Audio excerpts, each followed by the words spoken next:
Waiting for them boys outside. How y'all doing? How's everybody doing? I probably should wear a hat. Uh, Hope all is well. Hope everybody doing good. Welcome in, welcome in. Let's go ahead and get started with the live. Um, Normally I just give subjects and we talk about specific stuff, but I'm gonna give us some talking points and then we just kind of go like wild style. You know what I mean? Because that's what I like to do.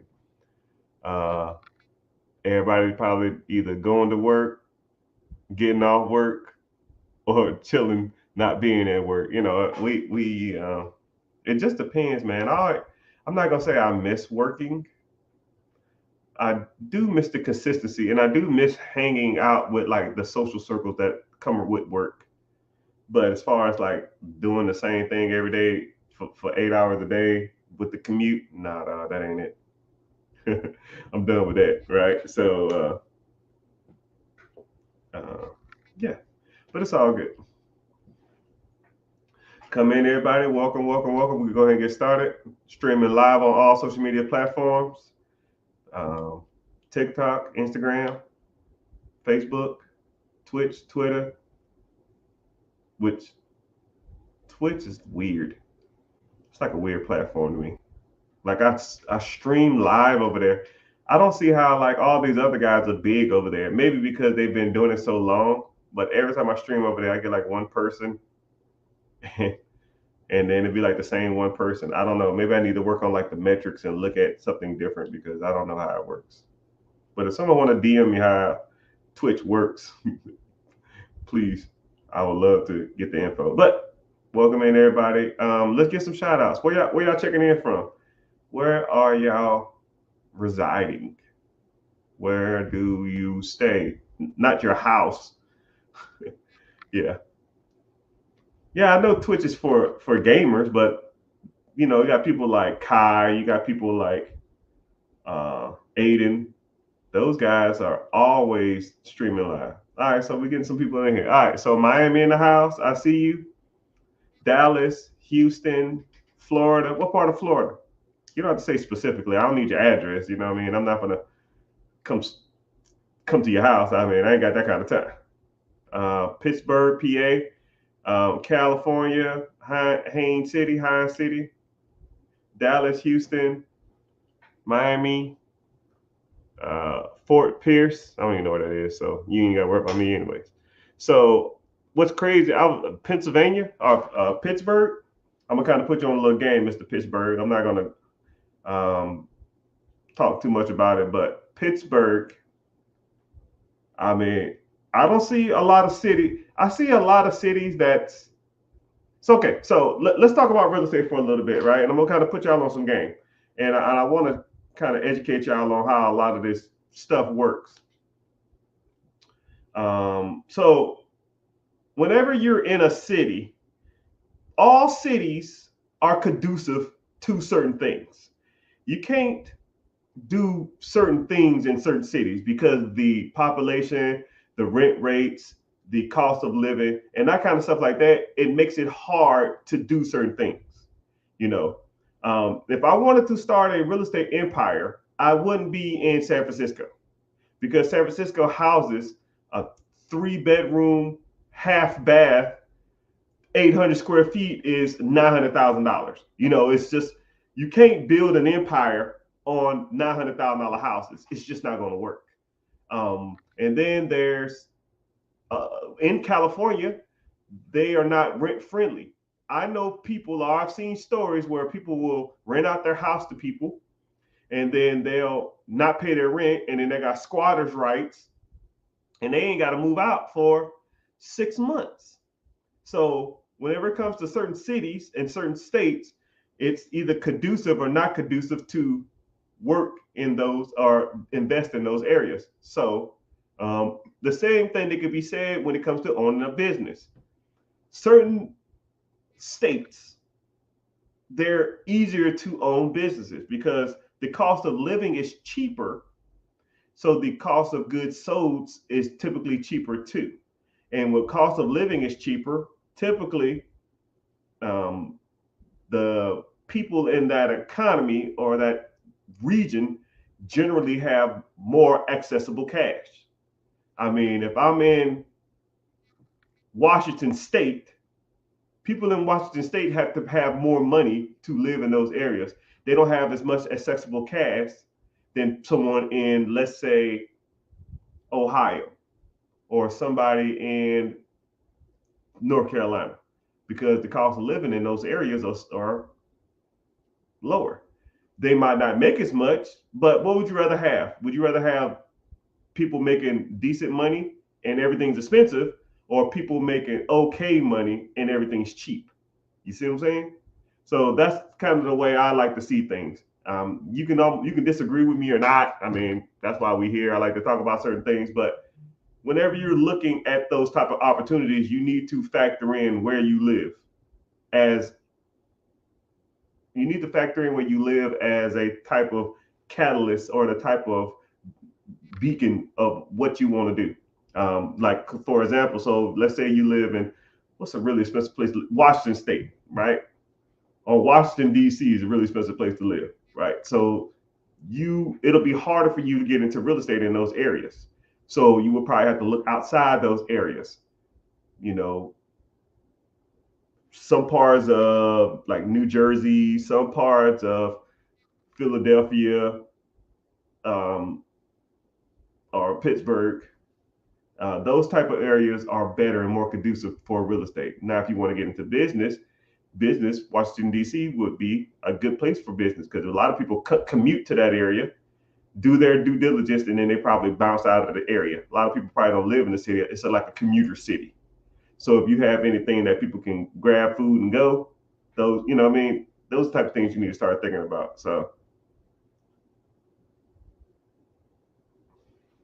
I mean, if you want to comment your city, I can kind of give you a quick synopsis or a quick overview of what you can and can't do. And also, you got to also take consideration too that you don't have to live where you don't have to live where you do business. I mean, I've bought and sold hundreds of properties, and own tons of businesses nowhere near where I live because those areas where I lived at those specific times was not conducive towards those areas. And it's okay. You don't have to live near your investments as long as you have a team or a system in place to take care of those things. I got an apartment complex, and one of the tenants, oh man, I wish you could see the photos. I might put them online later.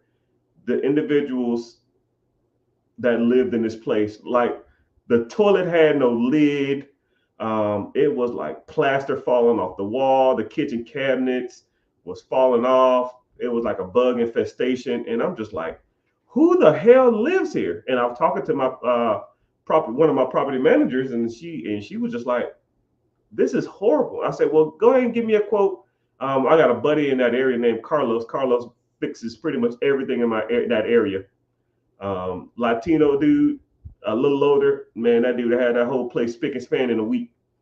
I sent Carlos over there, and I'm thinking this thing going to be damn near $10, $12, $15,000. He came with a quote of $4,500, and I said, shit, yes, do it. Like I almost was like, wow, thanks.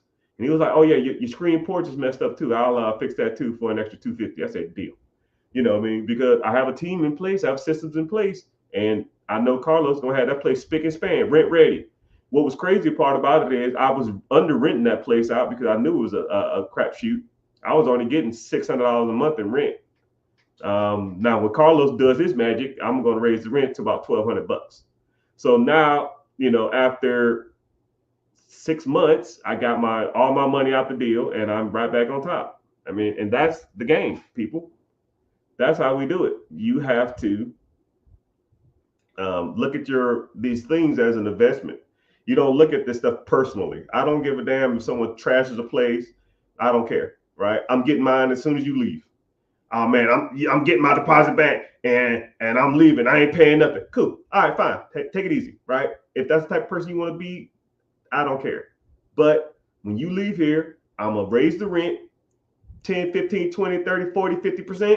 And I'm going to get my whatever I lost on you, I'm going to get from the next guy. Lost and found. I do not care, people. This is not a game, you know? So just letting you know, you can start investing and doing deals in areas that aren't where you live. But if you want to talk about places, I'll go ahead and give you stuff. Someone said, I salute you. I appreciate you. I see you. I see you a lot on social media too. I appreciate you. Someone said Shreveport, Louisiana. Now I hate to tell some of the games, some of the real game, but I'm gonna put you on some games, Mr. Shreveport. Shreveport, Louisiana is one of, in my personal opinion, one of the best places to do real estate. Think about it like this: 50 cents, which I don't really speak on like celebrities and their business savvy and stuff like that. I don't idolize. I idolize no man and I fear God. You know what I mean? So, but everybody knows who 50 Cent is. So 50 Cent is a businessman, an entrepreneur, whatever you want to call him. He is buying up a lot of commercial real estate in Shreveport. And he wants to open up like studios and music facilities because the real estate there is super cheap.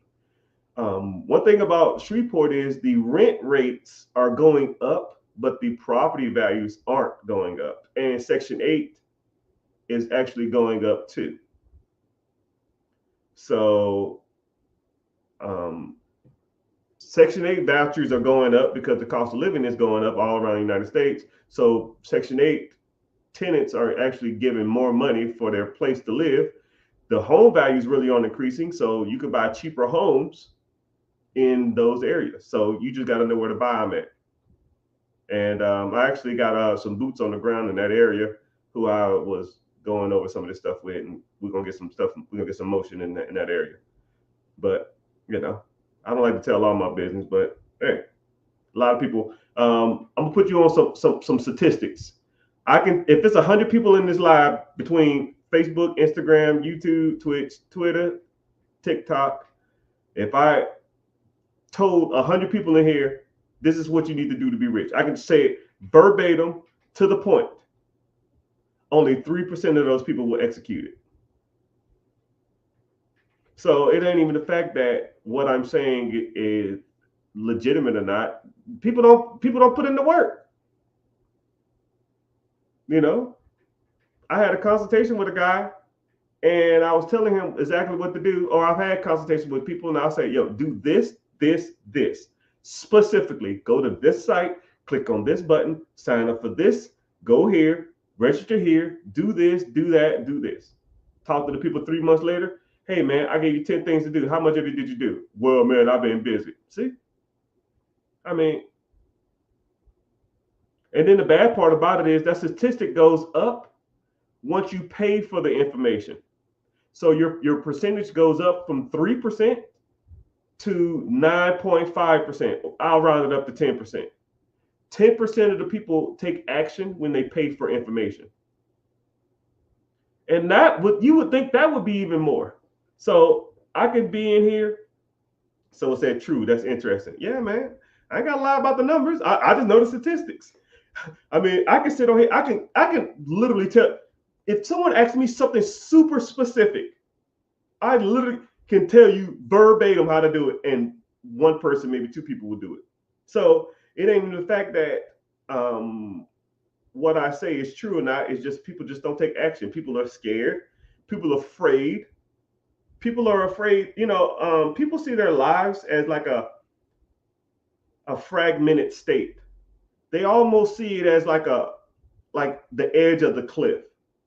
It's almost like if you took some kind of action and it didn't work out, you just completely fall off the cliff. Like say you have a decent home, you have a decent car, you have a decent job, you have a decent education, and you take one financial wrong step, your car's gone, your house gone, your damn job is gone, your education's gone, you're living on the street, you're homeless, you're poor, you're broke. And I've never understood why people see it like that. You know, why do people see it as all or nothing? Why do people see money as I'm either going to hit multi-million dollars or I'm gonna be homeless. No, the journey of 1,000 miles starts with one step. Think of a skyscraper, you know, and there's 100 stories on the skyscraper. There's no elevator, there's no escalator. You start on the first story and you climb up these damn steps. You're gonna climb up to level 2, and then level 3, and then level 4. And then you're gonna see a shit ton of people on level 4. First, you're gonna see a shit ton of people on level 1 or floor 1. Just gonna be a crap ton of people. People gonna be damn just a lot of people just gonna be looking at the door. A crap ton of people just gonna be looking at the door when it comes to this money thing or finances or credit or businesses or real estate or investing. They're just gonna be looking at the door wide open. Nothing preventing you from going through the door. You're just sitting there. And then you're like, fuck it, I'll go in the door. And then it's just a lot of people just standing on the steps. And you're just like, okay, move the fuck out of the way. I'm trying to go up these stairs. And then someone on the steps say, yo, man, I've been on these steps for about 2 months, man. I'm tired. This is rough. You're like, well, it's hard on you. Doesn't mean it's hard for me. I'm going up the steps. And all along the way, every step you take, going up to the next floor, somebody there complaining about it. This was hard. I thought it was going to be easier than this. I don't like this. I couldn't do it. You can't do it either. But this is what's crazy. The higher floors you go, there's less people talking shit. You know, I'm going to tell you something that's crazy is really, really successful people and really, really rich people are almost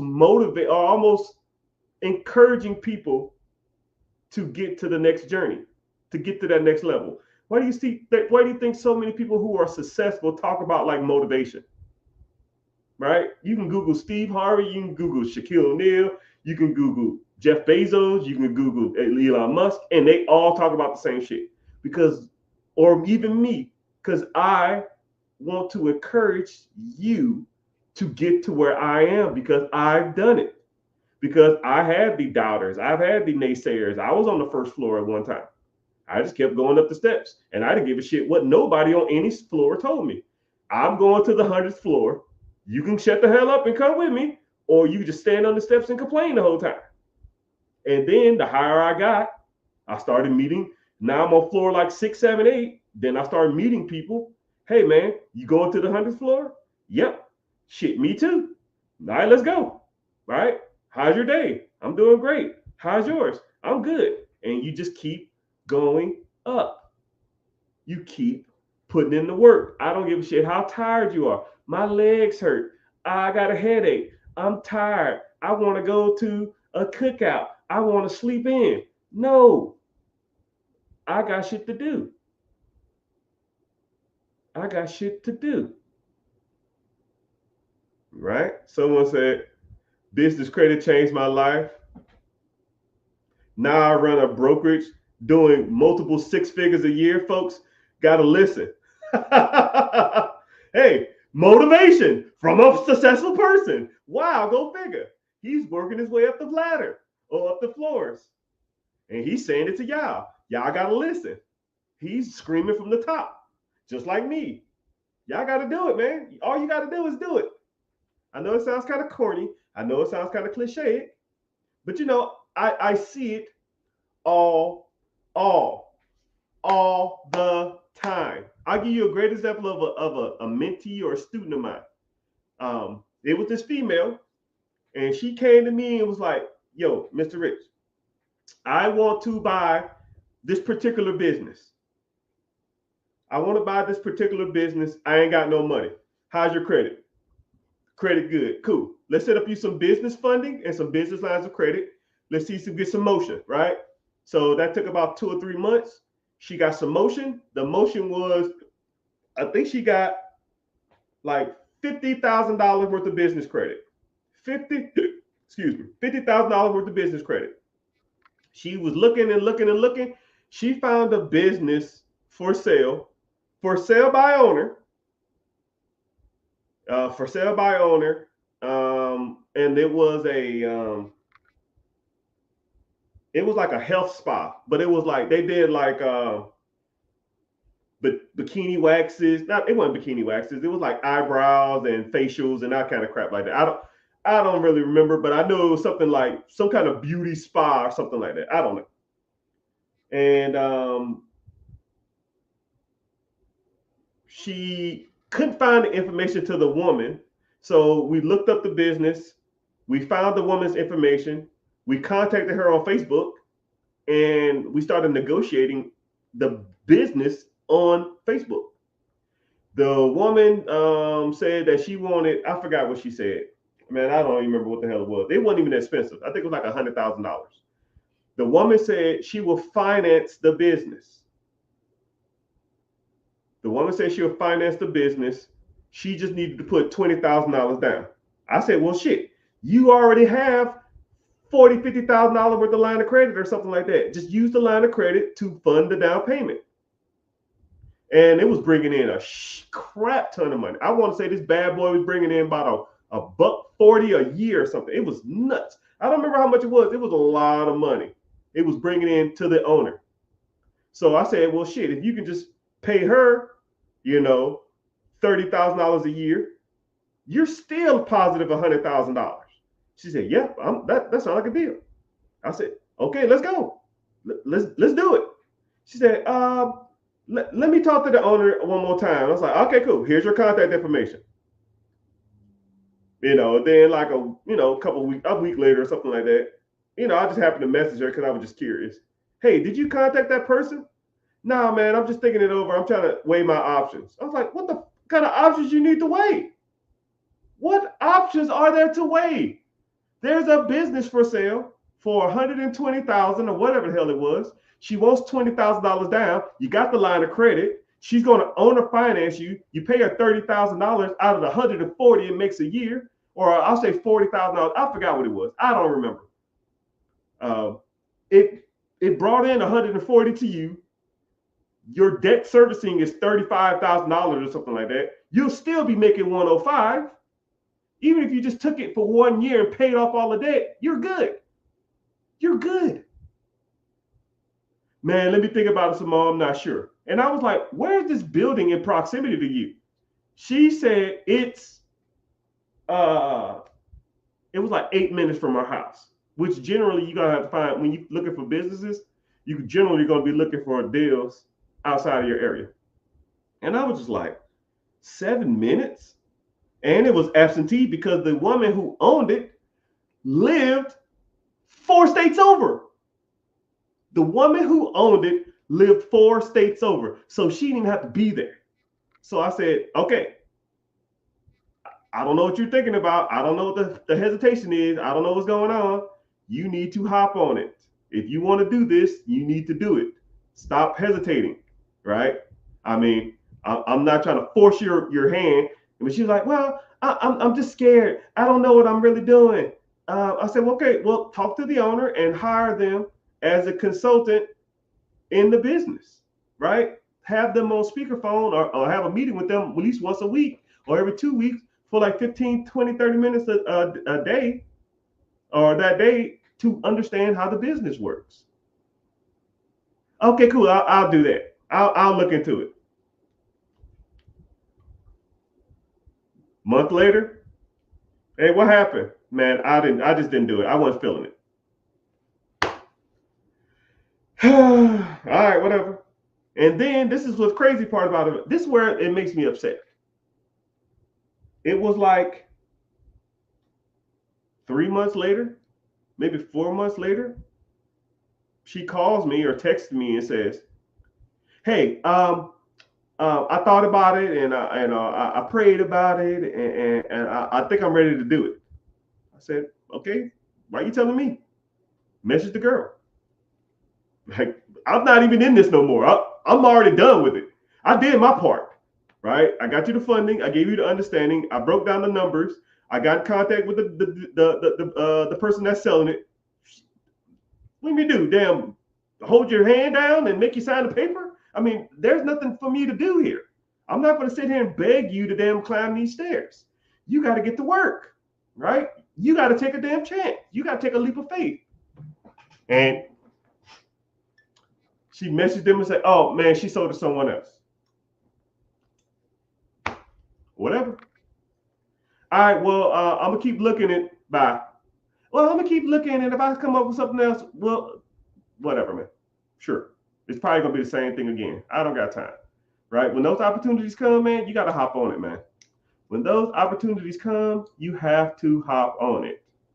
Opportunities generally like that don't present themselves a lot, and you have to be a decisive person. Indecisive people do not get ahead in life. They just don't. You have to take a chance, people. You got to put in the work, and you got to take some kind of gut feeling or inclination or something and just go with it. Because if you don't, it ain't gonna work out, right? Every time I buy a house, I'm kind of scared. Every time I buy a business, I'm kind of scared. Every time I got business lines of credit, I'm kind of scared. Anytime I do a flip or a renovation or a wholesale deal, I'm a little scared, but I do it. And if I get dealt with, I get dealt with. You know, I mean, I'm not gonna talk harp too much on this, but I mean, think about like risk, right? You have run a risk when you drive a car. You know how many people get into accidents every day? I'm not wishing ill on none of y'all. I'm not trying to talk trash to y'all, but people get into accidents every day. So either one or two things are going to happen. Either you're going to drive the car and take a chance or risk on getting into an accident, or you're going to walk everywhere. Your choice. Your choice. Now, if you choose to take a risk on driving, you need to take a risk on some other stuff too. Hell, I know people who don't, this is what's so crazy about a lot of this stuff too. I know people who don't fly. I know people who are terrified of flying. What sense does that make? You have a worse statistic of a car crash than a plane,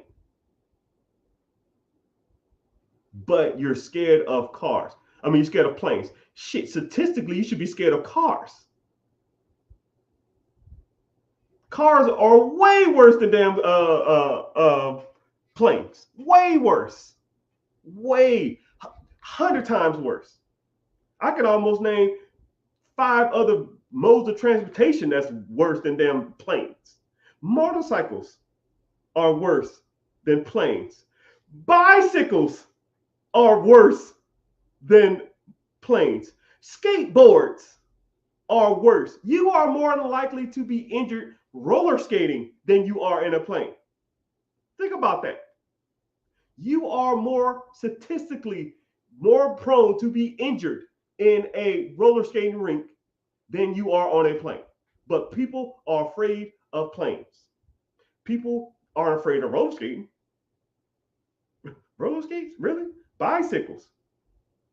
You know how many people get into bike wrecks and get hurt or either get injured or life-threatening injuries on a bicycle because they didn't have the proper safety gear? We'll talk about that. You know the odds of you getting into a wreck and not having a seatbelt on, how much riskier you are? Well, why do you wear a seatbelt? Because you never know what's going to happen. That's the same thing when it comes to investing. That's the same thing when it comes to buying a business. That's the same thing when it comes to leveraging credit. That's the same thing when it comes to investing. The seatbelt is your education. You have to educate yourself on these things to prevent yourself from getting hurt or something bad happening. You got to study instead of just jumping straight in, right? That's why you go get a license when you drive a car, because you have to learn how to drive. You know, when you get on a bike, that's why you get training wheels and you wear helmets and shin guards and elbow pads, even though nobody wears that stuff.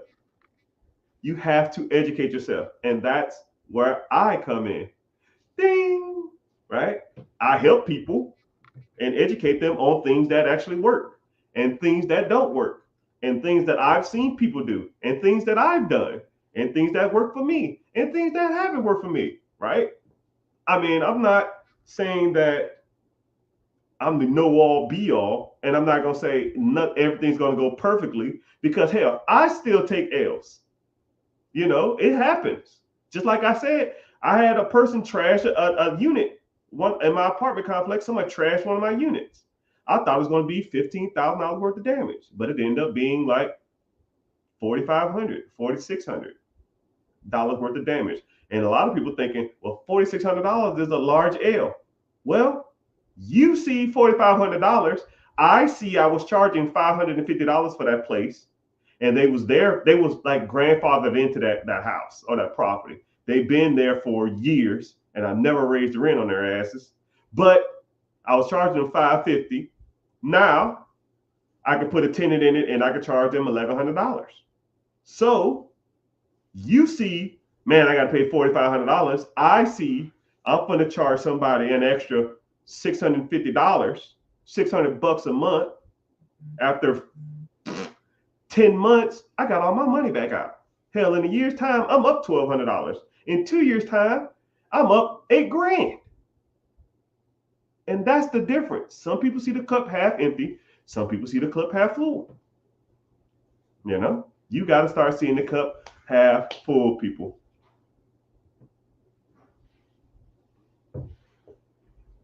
Someone said, I'm listening. Oh, man. Someone said, too many people in my life.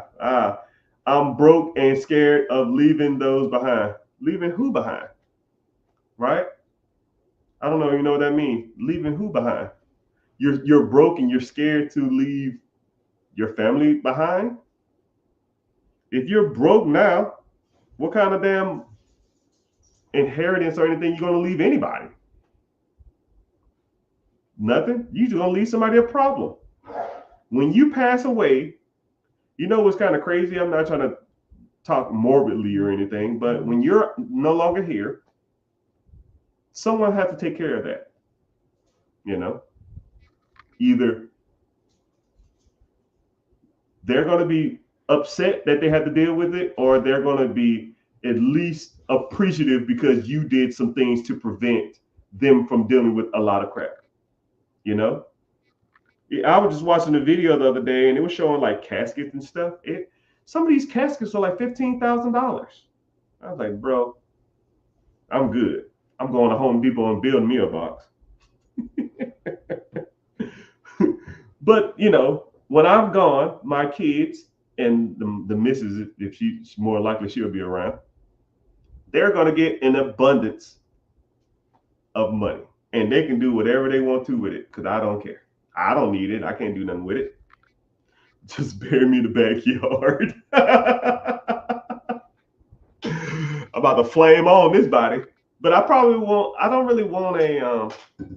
I don't know if I care about the casket. I almost want something to solidify that I was here. I don't give a damn if it's a bench or a statue or just something that's like, this guy was here. And right, just have like maybe like a QR code or something on it to where like they can just watch me just speaking for like 3 minutes and saying something positive. And I'll be happy with that. I mean, what else could you really want? You know what I mean? Because when you're gone, you're gone. You know what I mean? Oh man, back's hurting so bad. But I'm like I said, I'm streaming on all social media platforms. If you want to help me out, click on the link or go to YouTube, search The Rich Get Richard, and it helps me out a lot because over there I get paid to be on live, and here I don't. On Instagram, Facebook, Twitter, Twitch, and TikTok, I get nothing. And somebody on Twitch, hey, whoever's on Twitch, say something, say what's up, because I always get you in here, man, but I never know who you are. You know what I mean? It's kind of crazy that it's all. I have like 3 followers, and they always watch me.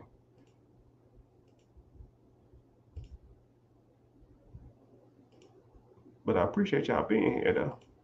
So, and for those who are interested too, I always got to do a shameless plug because that's just me. I see you, sir. I sent you a message too. Yeah, check your messages. That link still is not working. You know what I'm talking about. What do you think about TikTok Shop? Is it a good business? It can be. It's kind of saturated though, at least in my opinion. But I do know of and I have seen some people that make some decent money on it. But as long as you can get whatever money out of something that you put into it, yes, whatever money you put into it, you can get out of it.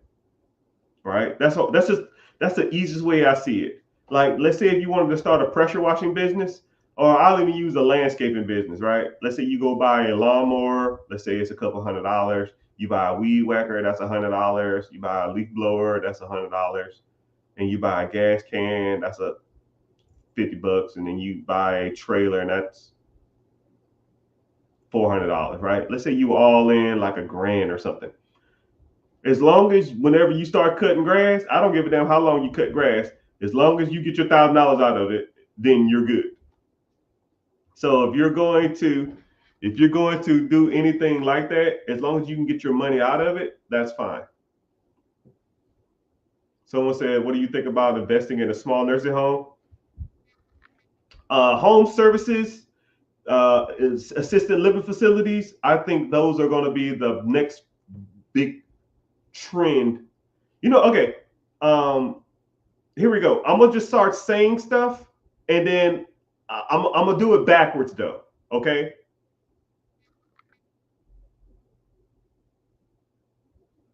Turo. No, no.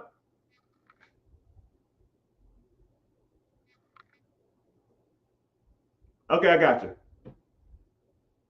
Amazon, FBA, TikTok shops. All right. Let's take a trip backwards. Airbnbs. Let's keep going back. ETFs or NFTs.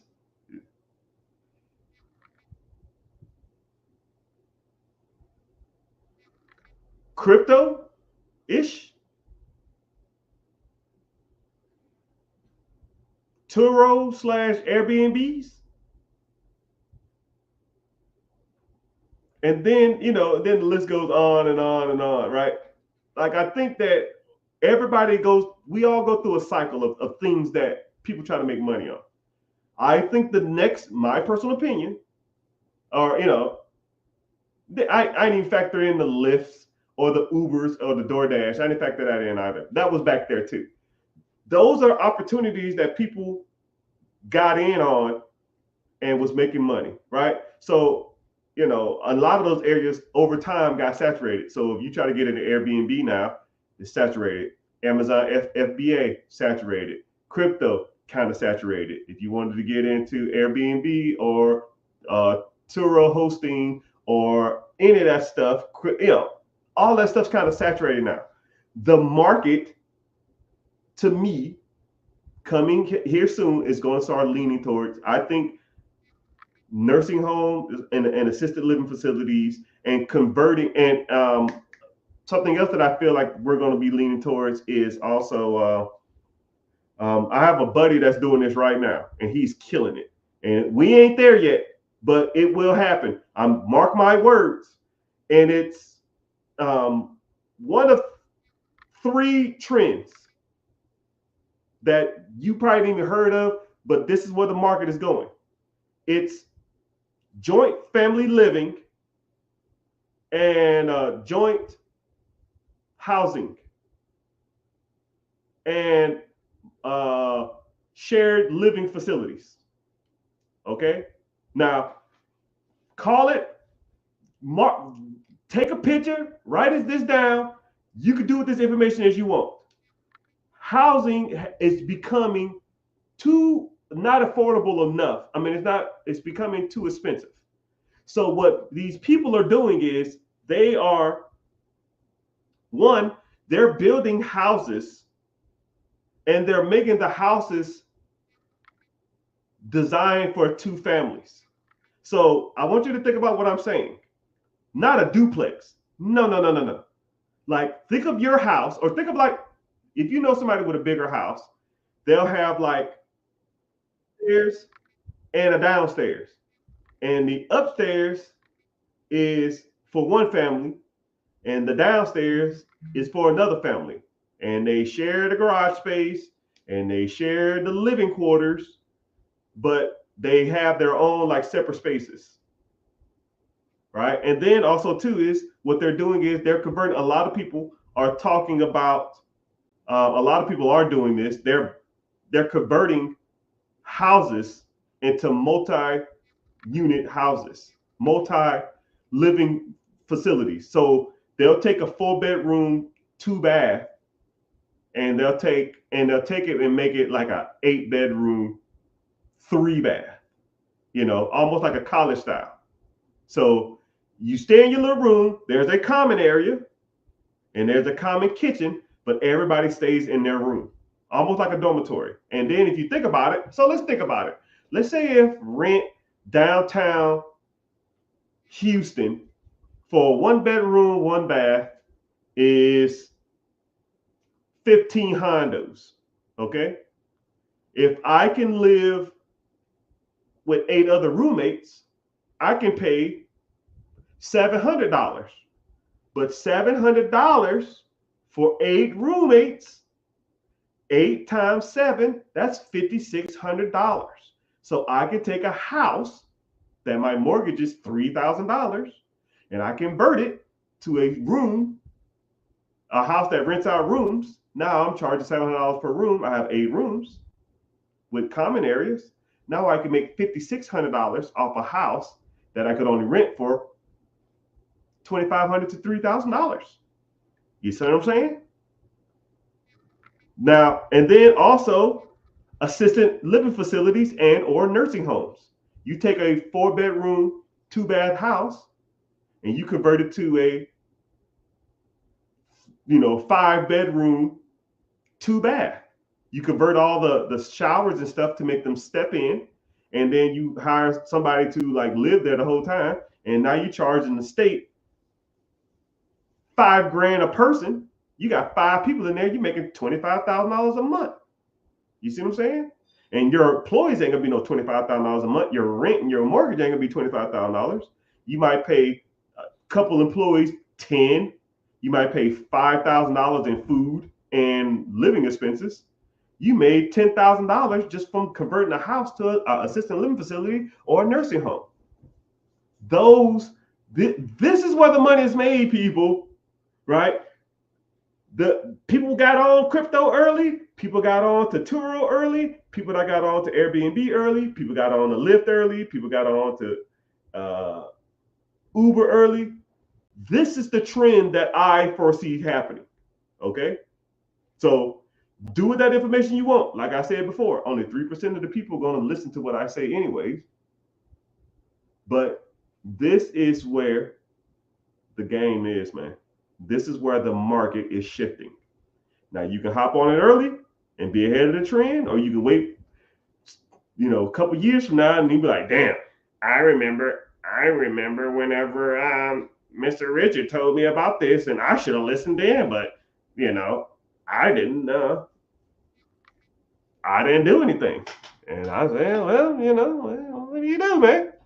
You got to get on it. But it's all good. But yeah, aging population. You know what's crazy is it's the aging population and life expectancy is crazy. Even if you go back to like the 80s, the life expectancy was like, what, 71? Now the motherfucking life expectancy is like 84 or something. People living like 15% longer than they supposed to. And the cost of living ain't going down. So now these people need to be taken care of in their later years, their golden years. What's crazy is I'm real big on like life expectancy and looking at the trend of people living at a certain age. And it's crazy, right? Because when I remember I was younger, man, I think the average life expectancy of Black men was like 60, I think it was like 64 or something. And then it went up to 67. I was like, hell yeah. Then it went to 68. Then it went up to 71. I think it's like 73 now.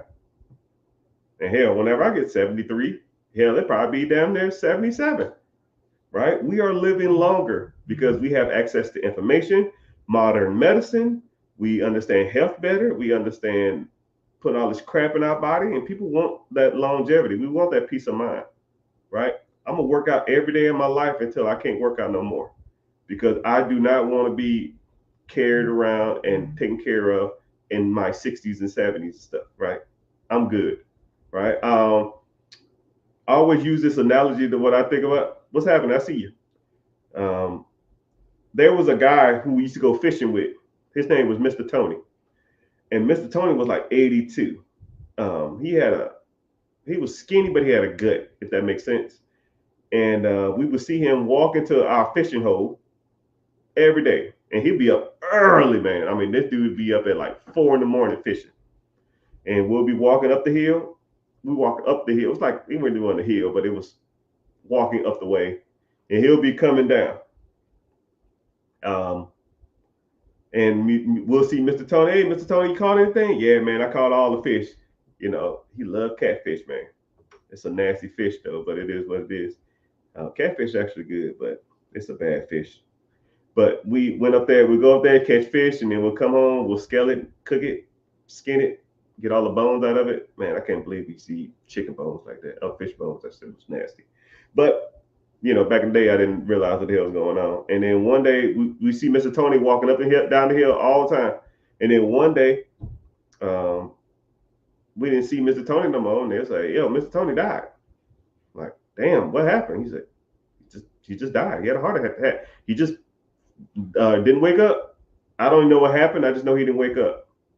And Mr. Tony was 82 years old. And Mr. Tony is almost like my role model when it comes to life. I want to die on my feet. I want to die doing something I love, and I want to have a good outlook on life. Because when I'm gone, I don't want to think like I don't want to be pushed around or catered to and that kind of stuff like that, man. You only get one body, right? I don't give a damn how much money you got. I don't give a damn how much. Um, I don't give a damn about any of that other stuff, right? If you only got one body, you got to take care of it. And we do have a bad habit of eating shit, and it's convenient, or it's cheaper, or we feel like it's cheaper. But you gotta hunker down that stuff, man. But yeah, someone asked how old I am. I don't know. Give a guess. Girl, you know it's true. Look, I got all my teeth. Uh, uh, got a decent body. I actually got a 6 pack. Don't let don't let these glasses fool you. Right? You kind of can see the guns. Right? It looked like this everywhere. You see the guns? It looked like that everywhere. All right, someone said 39, 43, 47, 35. Bless your heart. You've been working out? I work out every day. I try to. I try to work out Monday through Friday. I try to. But sometimes I'll be tired or I'm busy.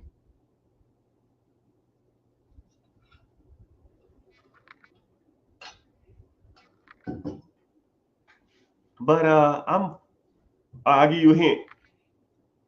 I joined the military. I joined the military at 24, and I retired at my 21-year mark. So they kind of give you an idea how old I am. Someone said 43.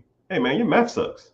I'm not in the military anymore. I'm retired. I'm like retired.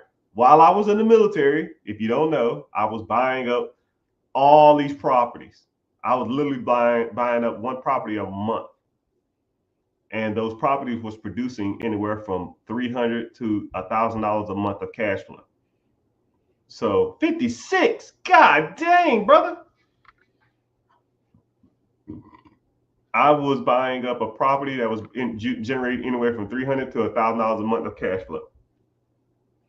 So every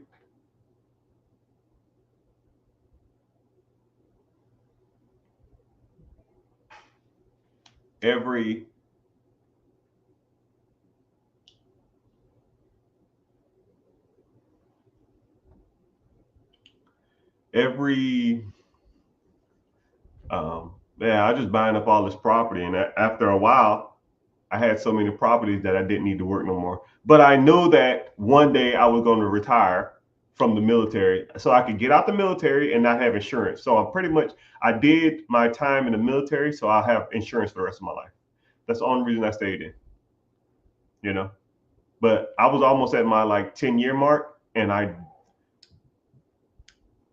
was making so much money. I was bringing in, I don't know, 40, $50,000 a month in cash flow, and I just was going through the military motions to get insurance because I didn't want to pay for it. Even though with $50,000 a month, I could have just not did anything. But I didn't care. I didn't want to pay for it. 46, so 47, 44, 45. Miss L, you probably close. You probably spot on. Yeah. Damn, how old am I? I'm 45, 46, 47 ish. I don't know. It's kind of weird. The older you get, you kind of forget that stuff. It's kind of dumb. Hold on, let me think.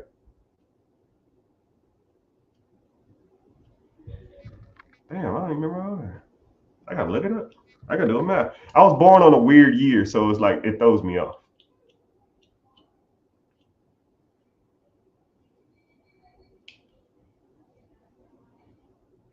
Yeah. How long I've been retired? Not long. Kobe age? What year was Kobe born? No, Kobe's. What year was Kobe born? Kobe is a little older than me. I remember him being in high school. Yeah, he's older than me. Kobe is about a year and a half, maybe 2 years older than me. So I remember it. He was in high school. He was dating Brandy when she was in high school, and I was mad at him because I had a crush on Brandy. Now I wouldn't touch Brandy with a 10-foot pole. It's kind of funny how that works, right?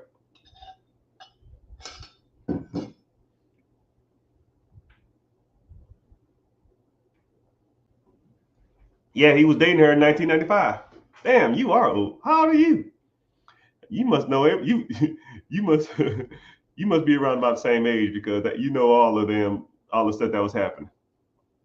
Bro, just let me someone was using your account. Yeah, all right, y'all. I'm gonna give a disclaimer. If anybody messages you, because this is what scammers do. They will go to my live, right? I'm gonna do a check real quick and see if I gotta block somebody.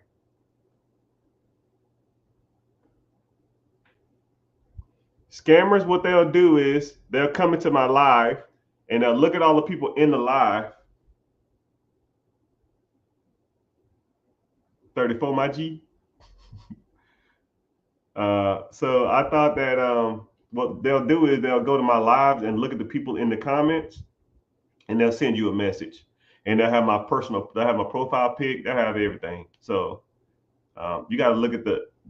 I'm not gonna try to sell you no crypto. I'm not gonna do anything like that. All I do is, and this is why I do it. I offer a free webinar. Okay, a free webinar on Wednesday at 9 p.m. EST. That's all I offer. Because if you're in the webinar, I've talked about what products I have or what I'll talk about all the products. I have, if you want to get into like credit or you want to get into funding, if you want to get into buying a business, you want to get into real estate, you talk to me in person in the webinar.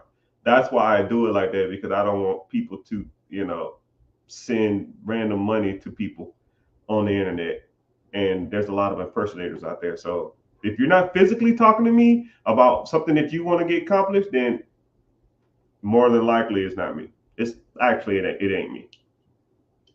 So just let me know. So 9 p.m. EST Wednesday, and we can get it cracking. Right. So if you're in Cali, it'll be 6, 7, 8. If you're in Dallas, boo. And then East Coast, yeah.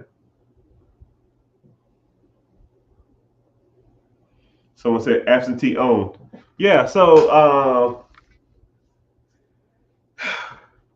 yeah, one thing that we specialize on, one thing I like to talk about is, and if y'all want to chime in and ask any questions as I go along, because sometimes I don't like to give motivational stuff and just talking randomly like that. I don't like doing that. I almost like engaging with people. It's just easier content for me.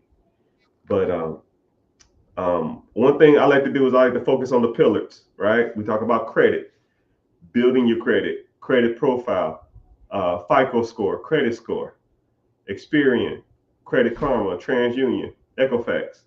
I like to talk about business credit. You know, if you want to do the trade line thing, if you want to do Paydex scores, if you want to do Dun and Brad shit, which is trash, if you want to do the net 30s, net 60s, net 90s, right? We can focus on that. Um, and then we can also talk about another subcategory of business credit. We talk about uh, getting your business structure. I don't care if you want an LLC. I don't care if you want an S corp or a C corp. I don't care if you want a sole proprietorship, right? But when you have those things, what are you naming your company? Because some things like trucking and restaurant are horrible names. You need to start naming your stuff or start naming your business things that will get you business funding. Because once you use that business funding or that grant funding, you can use that money to fund whatever kind of deal you got, right? You get business funding. If you want to focus on real estate, use the business funding for that. I was talking to an individual, I think a couple of days ago, and he was talking about using, he owns a barbershop and he got funding for his barbershop, but he saw opportunity to buy his own shopping center to run his barbershop out of the shopping center. So now he used the funds from the business line of credit that I helped him get to buy a shopping center. In the shopping center, he puts his own thing in it. And then now he's making money off the shopping center and the barbershop. You know what I mean? So it's just a great way to start thinking outside the box, because once you have all four of the pillars either mastered or perfected or kind of got down, nothing financially will stop you. Nothing. You focus on your credit, then we're going to start focusing on investing. Stocks, bonds, mutual funds, ETFs, TSP, 401k, IRAs, Roth, traditional, individual stocks, collections of stocks, whatever. I don't give a shit, whatever you want to get into. Notes, bonds, securities, CDs, whatever. Once you focus on investing and figuring out the best avenues to invest in, those things will start making you more money than you probably can imagine.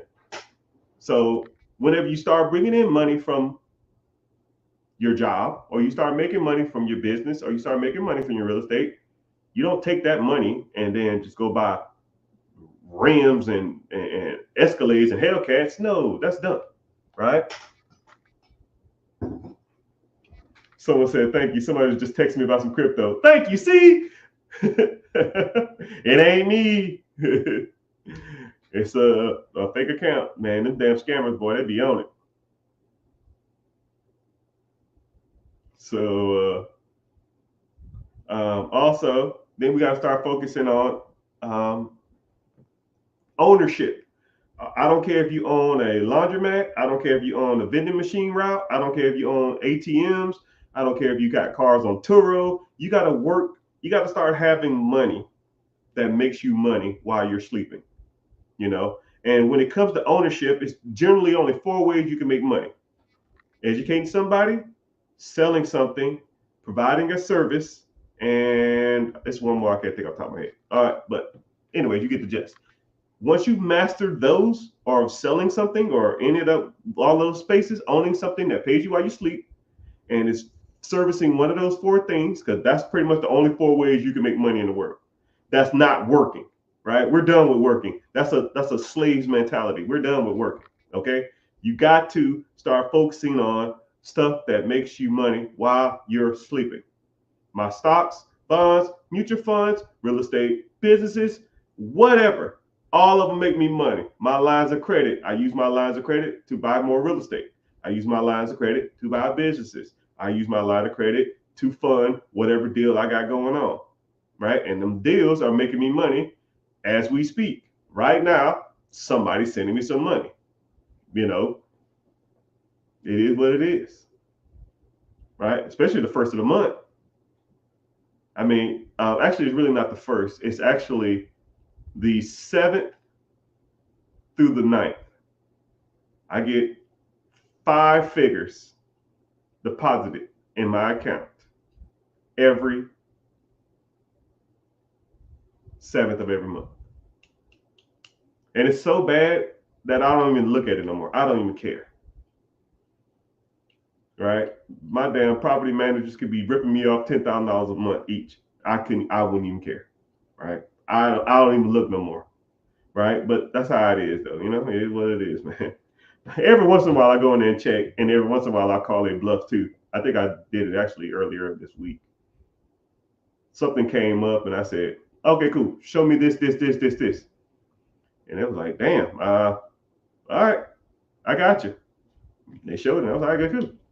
It's like, normally you don't ask. I was like, yeah, I normally don't. But every once in a while, you know, there's checks and balances on all systems, you know. Generally, y'all been doing a good job for years, and I don't give a damn 99% of the time. But every once in a while, I got to check in on people and make sure they're doing their job. And if they don't, I let them go and I get somebody else to do it. You know, simple as it gets. So yeah, and then you need to start focusing on real estate. Brings up the next tier, right? Your own home, buying your own house, right? Even if you don't do anything else, buy your own house. Then you need to focus on buying more properties, duplexes, quadplexes, fourplexes, apartments, complexes, commercial land, farm area, farmland. I don't give a shit what it is, man. You got to focus on things that make you money, you know? And that's what we specialize here on the 4 pillars, which it is what it is. I'm going to preach that to the day I die. And it took me a while to even realize that was even a thing. But the more I think about it, the more it makes sense. Everything's going to fall into a pillar. Everything financially falls into a pillar. Either you're investing in something, you're owning something that makes money, either it's credit based or it's an investment. Nothing else is out there. Nothing else is out there. All right. But got a question here. $300,000 pre-approved, FHA, you know, 3.5% down or $10,500 down. What do I do? What do I do? You find a house. Funds not enough for down payment. Oh, excuse me. Oh, what you're saying is you don't have enough money for the down payment. It's an FHA loan. So for those who don't know, whenever you're buying a house, you can do what's called an FHA loan. FHA means it's a first-time home buyers assistance program. That means they let you buy a house with 3.5% down. 3.5% is $10,500. So this individual says he needs that money to buy this house. So he needs that money. So you have a couple of options. One, which I would do them all. I would do every one of these options I'm about to say. One, I call it trimming the fat. Okay, you might not have the money, but you probably have the money. If that makes sense. It don't, but I got you. One thing, right? If you took half the crap in your house that you don't use anymore and sold it, you probably would have close to about $2,000 or $3,000 worth of shit, right? Right? Shoes, them Jordans that you idolize and worship, or the jewelry, the necklaces, the clothes, all that crap that's in the house, some parts, some furniture, maybe a TV that you don't use or something like that, just shake it. It doesn't provide you value. The home is the value. Stuff is not valuable. You know? Things don't provide you value. There's probably more money in your house than you probably could imagine. You could probably sell half that crap in your house and probably get a G within a week. I promise you, right? Then you got to do what's called trimming the fat. Trimming the fat is step back and realistically looking at your expenses, realistically, and saying to yourself, what's more important? A home that provides me and my family value that's going to be worth something one day, or this thing that you pay for every month. So I'm sure you probably got Netflix. I'm sure you got a Hulu or one of these.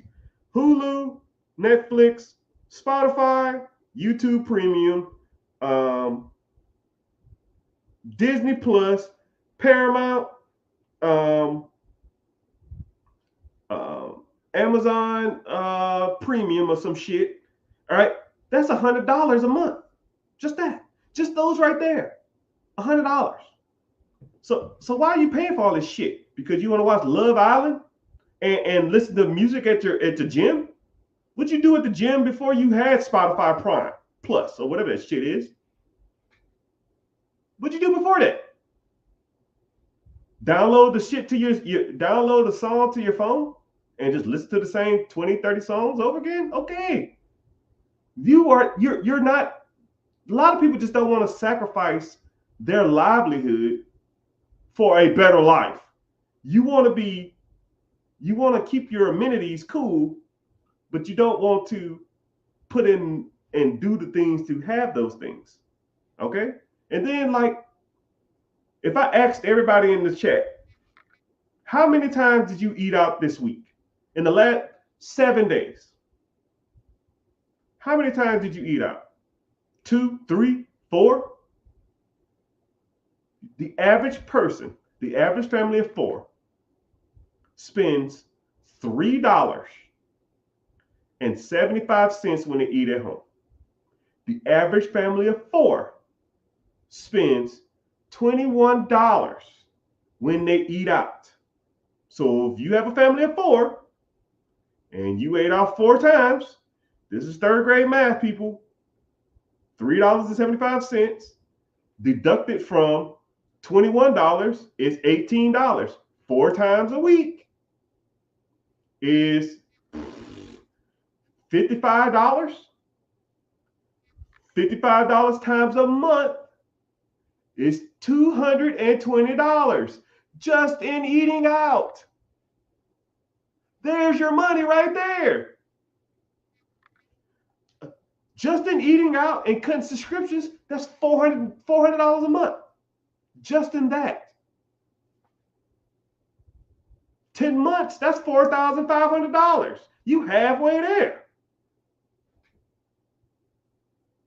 What side hustle or what side gig are you doing? How many yards are you cutting? How many window washes you done? How many driveways you pressure washed? How many cars you detailed? How many couches you flipped? How many damn free cycling did you do? The money's there, people. You just got to do it. You got to put in the work. I can't give you $10,000. I wish I could, right? But you'll learn nothing from it, man. You will learn nothing from it. But I tell you what, you got your ass to work. You really wanted to, you could have $10,000. You could have $10,000 in 3 months if you really wanted to. I promise you. I don't even know what you make. I'll put it like this: you can give me your salary, and in 3 to 4 months, I would have that $10,000. Actually, less than that. Less than that.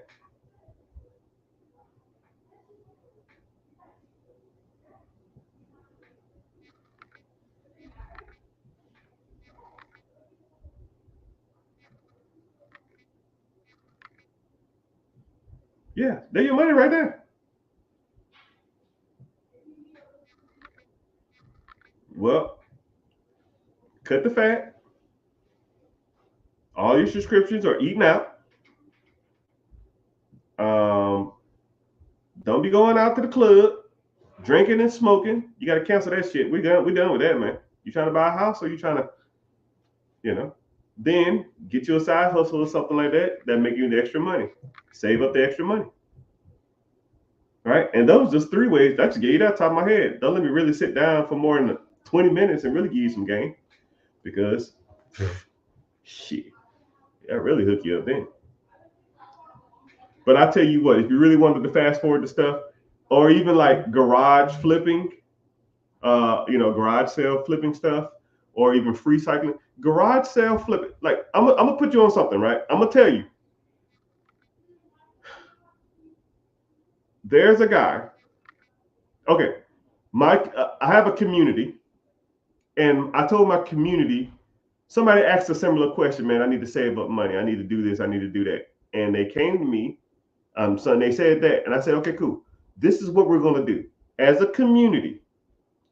We're going to do a free cycling experiment, and I want everybody in here to see how much money they can raise. And whoever raised more money than me, I will cash up you $1,000.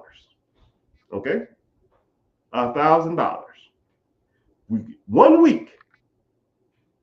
Only thing you got to do is take a picture of the item that you're going to flip and show the money in your account or show the money in your hand.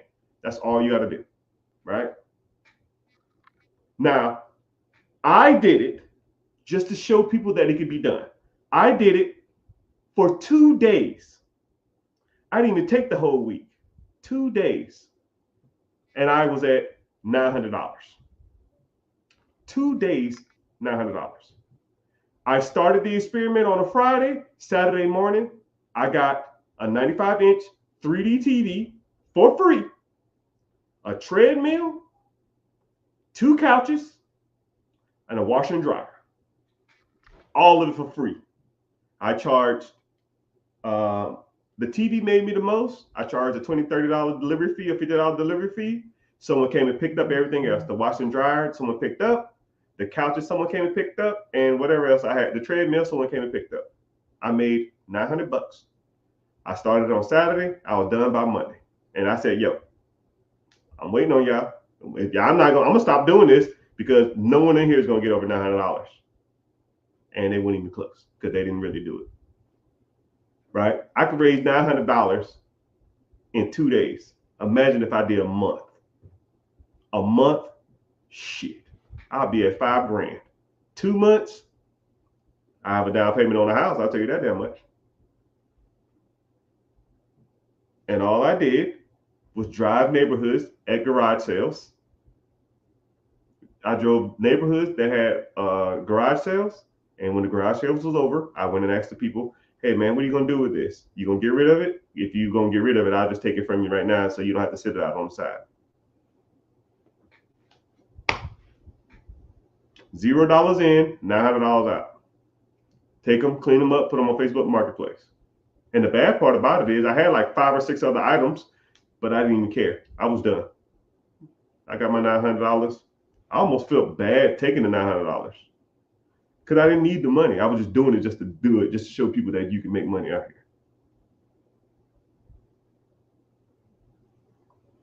here. Ooh, ooh, ooh, I love you.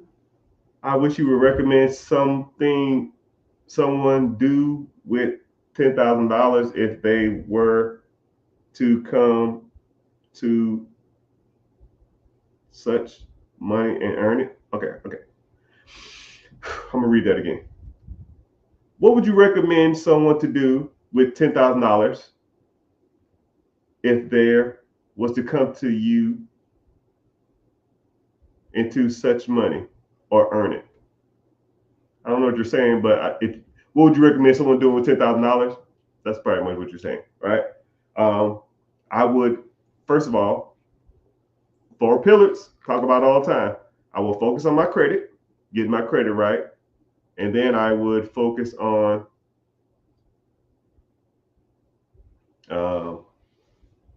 working on my business structure and going out and raising capital from the banks and or investors.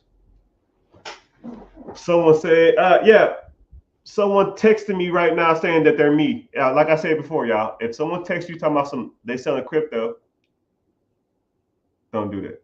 It ain't me.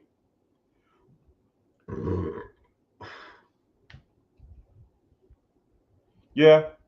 Or you can put 10% down on a business, but You can put 10% down on a like a little cheap car wash or a cheap um, little donut shop or a little cheap coffee shop too if you wanted to go that route. I mean, you have options, man, but you got to learn the different options. That's why we learn. But if you want to learn more, click the link in the bio, join the free class. It's Wednesday, 9 p.m. EST. Wednesday, 9 p.m. EST.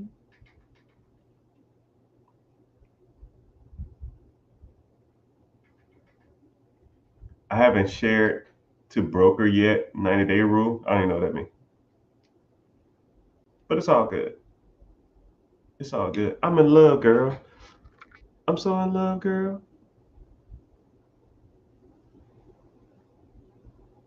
Girl, you know it's true. Ooh, ooh, ooh, I love you.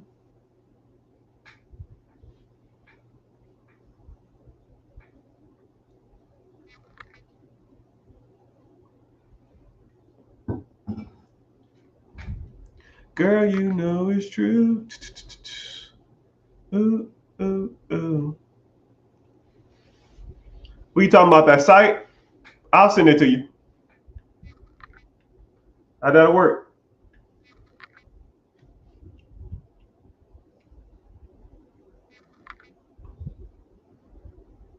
I'm lagging behind. Yeah, no. The chat is weird sometimes, man.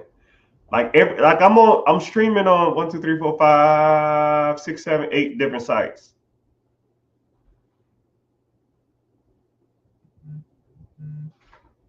Yeah, just message me. You don't say the firm. Just say something about credit cards. I know what you're talking about.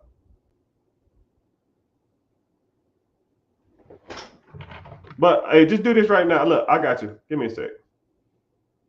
Girl, you know it's true. Ooh, ooh, ooh, I love you.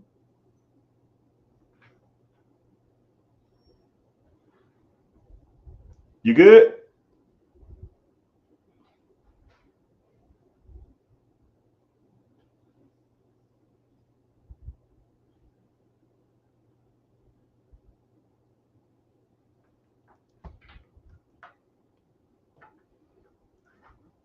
You good, 007?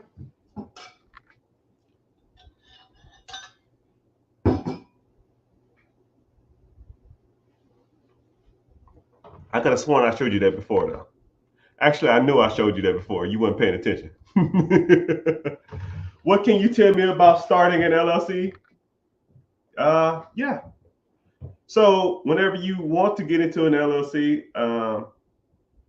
yeah, it's not that hard. You just got whatever you want to do. So if you wanted to get into, depending on what type of business structure you want to get into. So if you there's multiple types. You can do LLC, limited liability company. You can do a S corp or C corp, or you can do a sole proprietorship, and you can do some joint venture stuff and some other stuff like that too. But for the most part, people always start with the LLC stuff because it's a little easier to set up and it's a little easier to navigate, at least in my opinion. But it just depends on your objective, what you want to do with the LLC. It's almost like I want to buy a vehicle. Okay, well, is the vehicle going back and forth to work, or do you want to use it to go mudding, or do you want to use it to haul equipment? You know, if you want to haul a trailer, you're not going to buy a Prius. And if you want to commute an hour and a half back and forth, you're not going to buy a Cummins 350 diesel, right? It's just not. It doesn't make sense. So I always like people to know exactly what they're getting into. Generally, whenever you get into an LLC, I always tell people if you're going for business funding, it's easier to just go ahead and do the LLC process because that's what more likely people want to get. So they're going to take that business, the LLC, and they're going to convert it into business credit, right? You get the LLC, and you get the EIN, and then you start structuring your business properly to go apply for loans to get business credit and business funding through the banks, right? Which one of those things I specialize in or that I'm pretty good at. I've raised millions of dollars worth of funds for myself and for other individuals. So just letting you know, I probably raised just for myself, probably not including the Centurion Black. The Centurion Black is unlimited. The Centurion Black card is an unlimited account. So I don't even factor that in. So I'm pretty much, they just told me anytime I spend over $500,000, I got to give them 24-hour notice. So 24-hour notice, and anything over like $5 million, I got to give them like 3-day notice. I'm like, who the fuck is dropping $5 million? You know, I guess just when you think you're good, you're really not, right? So yeah, so if you want to go raise capital from multiple different banks, Truist, Bank of America, Chase, American Express, Navy Federal, all these kind of banks, that's what generally people want to do with their LLC. And once you raise that capital, you can use that. You said you have a small family construction business. How much construction and supplies could you buy with an extra $75,000 worth of funding? You know, how many different bids and different contracts you can get with that $75,000 cash injection? A lot. Hell, with $75,000 worth of cash injection, you might can start even buying your own plots and start building your own houses. You'd be surprised at how many different properties and different vehicles and different avenues you can navigate once you start getting some money flowing in. You know, you can start getting into like foreclosures. You can go start buying tax liens and tax deeds, right? Let's say there's a tax deed right now in your city, and the house is abandoned and they owe $15,000 worth of tax liens, and it needs $20,000 worth of work, but the house would be worth 205, right? To get that $30,000 to fix it up, and to get the $15,000 for the tax lien, that's $45,000. But hell, if I just gave you $75,000 worth of line of credit, you can use the business lines of credit to fund that deal.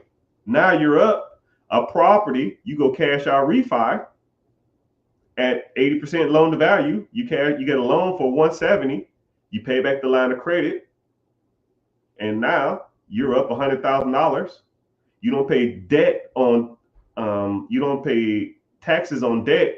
Refi is debt free. So now you're up 100 grand. You got a property that you're renting out. You're making $200 to $300 to $400 in cash flow, and all you did was use business funding from some random black dude online. Some random black dude online that sounded like he know what the hell he was talking about. Go figure, right? That's one deal. I do 1 or 2 of them a month, right? Since 2008, 2007, really. 2008 when I started really getting serious though. But my first deal was like 2007. So just letting you know that this stuff is out here, people. The opportunities are out here. You just got to learn how to navigate through them. But if you want to learn more, click the link in the bio, join the free class. I have a free webinar coming up. Link in the bio. It's called Be Your Own Boss, or you go to therichgetricher.com or wherever the hell you want to go. And click the link, sign up. Like I said, I don't sell your information. If you want to come through and hang out and listen and learn and then bounce afterwards, you'll never hear from me again, right? I don't need to sell your information. I don't spam you or text blast. I don't give a dang about it. I have money before y'all, and I'll have money when I wake up tomorrow. I'm gonna have just as much money as I had before. I don't care about that, right? It's really not about, that. I never really been into that, and I never liked when people do that, just constantly bombard you with information. I do understand the metric of that people need to be nurtured, and you need to contact people multiple times before they want to engage with you. And I understand that stuff, but I feel like my stuff sells itself, right? I don't need to. If you're interested, you come through. If you're not, oh well, I don't care. It is what it is. All right. I told myself I need to quit doing that because more likely one day I'm gonna have to start doing it, but I'm not there yet. But I appreciate y'all coming through. I appreciate y'all learning and watching. But yeah, click the link in the bio, join the free class, come through, or just shoot me a DM. Right? I rarely get to my DMs. I probably check my DMs probably once a week, maybe. I'm just too busy. But If I get to you, I get to you. But I appreciate you. If you have any questions or some concerns, or just have anything, if I can answer it within like 1 to 2 sentences, I got you, right? But if it's something detailed, like I said, just come to the free class, ask the questions there, and I'll kind of try to get to you specifically so you can get a kind of better understanding of that stuff. Oh man. But appreciate you for hanging out. And let's get this money.